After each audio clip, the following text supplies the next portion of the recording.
Bonjour, alors c'est important pour vous de venir au Salon de l'Agriculture aujourd'hui? Ah oui, c'est très important. Moi, j'y viens évidemment tous les ans. Et bah là, on s'est croisé quand je terminais ma visite toujours par le stand Outre-mer, parce que je tiens à rappeler que la France, c'est bien sûr la métropole, mais c'est aussi tous ces territoires, tous ces départements d'Outre-mer qui sont une richesse incroyable pour notre pays. Et puis c'est toujours un soutien à nos paysans, à nos éleveurs, à nos agriculteurs, à ceux qui font vivre nos campagnes.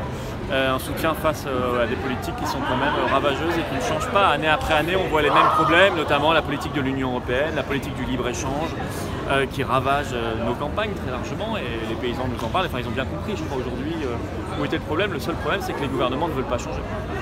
Comment était cet accueil cette année pour vous? Très bien, très sympathique, c'est toujours très sympathique.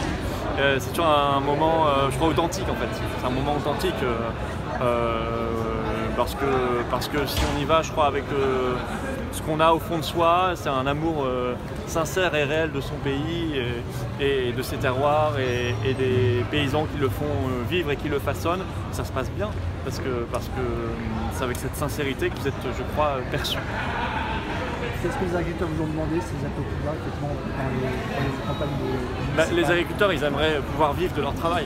C'est la première des demandes, c'est tout. Ils veulent pouvoir, comme n'importe qui, vivre de leur travail et pouvoir vivre dignement de leur travail. Ne pas craindre que de la faillite ou bien que leur exploitation ne soit pas reprise ensuite, de devoir conseiller éventuellement à leurs enfants qui aimeraient reprendre de faire autre chose parce que ça ne fonctionne pas, parce qu'il n'y a pas suffisamment de revenus.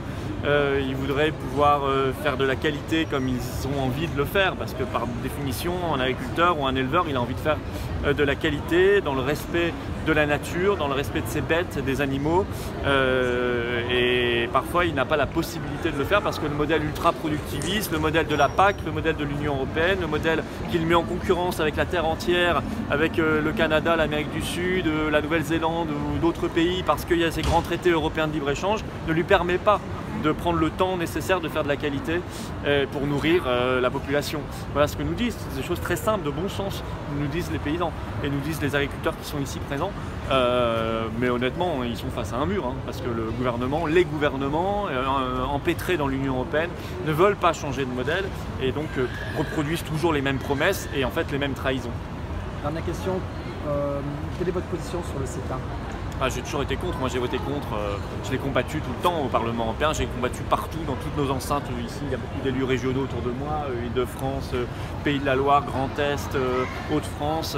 On a combattu dans toutes les enceintes les traités de libre-échange, que ce soit le CETA avec le Canada, le TAFTA avec les États-Unis, le JAFTA avec le Japon, les nouveaux en préparation dont personne ne parle avec l'Australie et la Nouvelle-Zélande, le Mercosur avec l'Amérique du Sud. On combat ça, c'est un modèle qui détruit notre agriculture d'abord, parce qu'on nous met en concurrence avec des agricultures qui n'ont pas les mêmes normes que nous, et puis en plus ça détruit la planète parce que c'est complètement idiot de faire venir des produits de plusieurs milliers de kilomètres.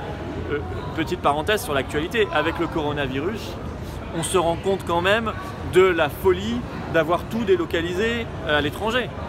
On le paye très cher. Délocaliser, non seulement on parle de l'agriculture ou de l'élevage, mais aussi délocaliser l'industrie du médicament en Chine à 80%, délocaliser la production industrielle très largement, la production, on le dit, agricole. Et lorsqu'il y a une crise, et là on a une crise sanitaire, on voit bien que c'est très très problématique. Donc il faut absolument relocaliser. Il est dommage qu'il ait fallu une maladie telle que le coronavirus pour qu'on commence au plus haut niveau à y réfléchir. Pour l'instant, ils ne font qu'en parler. Ils ne prennent aucune décision, malheureusement, dans le sens d'une relocalisation des activités en France. Et d'ailleurs, s'ils voulaient vraiment le faire, ils seraient obligés de quitter l'Union européenne. Et ça, c'est le dogme absolu, c'est leur religion. Donc c'est compliqué pour eux de remettre en cause leur religion. Bien. Merci. Bonne journée.